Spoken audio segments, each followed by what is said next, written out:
Before I got into sharing my tips with you guys, I do also want to share with you, as you know, I'm taking a course which is called Children and Media. And recently I was reading an article as part of my course, which was titled What No Bedtime Story Means. And a lot of you had even reached out to me asking, like, share what you learn in this. So I'm going to give you like a summary. It was like I don't know, 9-10 pager article. But the summary essentially is what they did was they did a research with kids from 3 different towns, and one of those towns, they had this habit of decorating nurseries with storybook characters or popular characters. The kids are introduced to books at a very, very young age, like pretty much before they're born. They had a bookshelf in their room and it was stacked with books, or books were, whether it be cardboard books or those soft toy books, they were a part of their life pretty much from day one. And then they compared kids from other 2 towns, where in one town they did have storybook characters that parents would refer to, or they would buy like a wall mural or some kind of a toy that relates to that, but may not necessarily read to the kids every day. And the 3rd town where the kids weren't read to every day. And so in a summary, when they compared those kids to their journey in life for being successful, contrary to popular belief, it wasn't that the kids who didn't read books at all did not succeed in life or failed miserably. It was just, there was an argument that the way our school curriculum is designed for today, kids who do not start reading at an early age have to work 2 or 3 times as much harder as kids who may be introduced to books earlier. Because reading to kids at an early age does a lot of things apart from just getting them interested into reading. It increases their vocabulary because they're learning more words than the words that are spoken, in a colloquial language, like normally the words that we speak. They learn more words than that because books often have a wider variety of words, right? 2, it improves their own narration skills. So the more stories they hear, the more their creative imagination, gets all those juices flowing, the more they are able to articulate better. So which essentially means that it indirectly helps them with their speaking power as well as their writing power. So in their overall communication, it really helps them because not only do they have more words, they also heard different stories and different narrations. So now they're able to form their own narrative. And then 3, because of the way we read stories to kids, and obviously we often engage with them. So it's different where a kid is reading on their own versus when a grown-up or an adult is reading with them, in a way that, when we're reading to our kids, we may often be like, oh, so do you realize what happened here? What is this? Like when there are babies, obviously you're asking like, point to the frog in the picture, or what is this, or what color is that, right? So they're called the what explanation questions. And as they get older, with my kids now, they're at an age where we talk about the moral of the story, or what did you learn from the story, or hey, do you remember the time when this happened, or how would you have reacted if somebody did this to you? And those are called how or why explanations. And as the kids get older in their academics as well, according to this article, that they're involved in more and more how and why explanations, as opposed to in junior grades, it's mostly about what, right?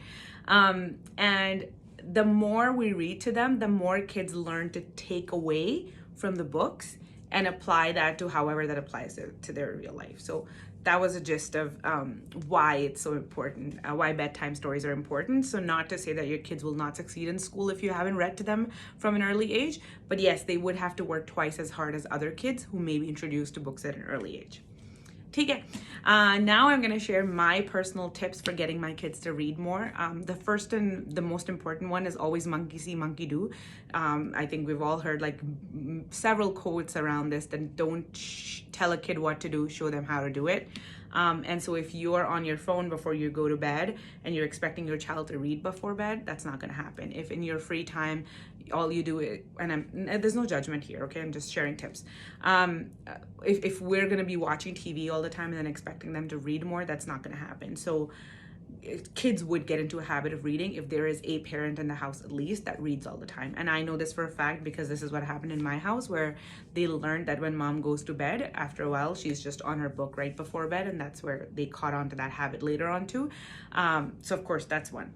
2, start them super early, like really, really early. Like I remember because I became a reader in my adult life. I didn't grow up reading a lot. But with my babies, like I'd be holding them like as a little baby and I'd be reading my own book, but they got introduced to books. So soft toys, I guess, what else? Like murals, stickers, like everywhere, things related to books, and then essentially giving them books. Third, I would be make them accessible. So put books in a spot where they have access to it, right? So if I put all the books here in my office, and half the time when they come here, I'm like, okay, guys, I'm on a call, get out. They won't access this. Nobody comes to this floor at our house in the evening time, so they wouldn't come downstairs in the evening to pick a book. So put some books in their room at a height that is accessible to them, where they can just go pick a book by themselves, and they get into the habit of being around books or carrying a book everywhere with them. Again, for travel purposes as well, just keep one small book if they're going for a sleepover, if you're going somewhere out, just something that they're used to. And I guess the last and final thing would be books that they like, right? So I'll give you an example. Like these books, children's attention span is very, very short, right? So of course they can't, like until a very late age, they can't really read full novels. So we got these from like the Scholastic, and these are all like these fables that we grew up with, right? So I've got several of these. They usually come in a set. And then that way you can pick up one book, and even before your bedtime, because I know I personally get very tired some nights, and when they're asking me to read to them, I'm like, oh my God. Now that my older one's older, I ask him to read sometimes to his brother as well as to me. But the days that I'm not feeling up to it, these books are my lifesaver, because they're they take maximum of like 10 minutes with the kids to read. So keep smaller books at hand. But then also invest in books outside of storybooks. As the kids grow older, you will find like this book is 5-minute stories, but they're all like Nickelodeon characters, so they love it, right? So they even if they don't want to be read to, they would love it. So these are good for starters. But as kids get older and they're interested in different things, like both of mine are very, very interested in science. So I got them this Y book, which is not the kind of book that they need to finish in one sitting, but maybe they can read like 1 or 2 pages. Or this book like Question and Answers, which is like so fun. This is such a fun book because it's got these tabs right everywhere. So there's a question, and then you open the tab and there's the answer. And this is about like things that are part of their body, things that are constantly around them, how, why, what, where questions, and very like kid-friendly book, right? Because they like these tabs a lot. So again, I guess refresh your library every now and then. Thrift stores have really cool books sometimes at very, very good prices. Ask to borrow from friends, only if you're somebody who returns books promptly. But yeah, so those would be my tips, I think, for getting the kids to read more. And if you are somebody who didn't do that and your kid is like 5 or 6 or 10 years old now, don't feel bad. It's okay. I guess we can all adapt and pick up things from here and there. But I guess I can say now that based on that article and based on my research, based on that article, and for that course, I did learn that, you know, it doesn't make a huge difference. And I'm also, I guess, witnessing that because one of my children really likes to read, the other one not so much. And so I can see the difference in their vocabulary as well as their articulation. Okay, so I hope this helps you guys. I know this was long, but this is not the kind of topic जिसको जल्दी बोला जा सके, although I tried. But thank you, Ruba, for inviting me for this, for thinking of me, and here's to happy reading. Toodles.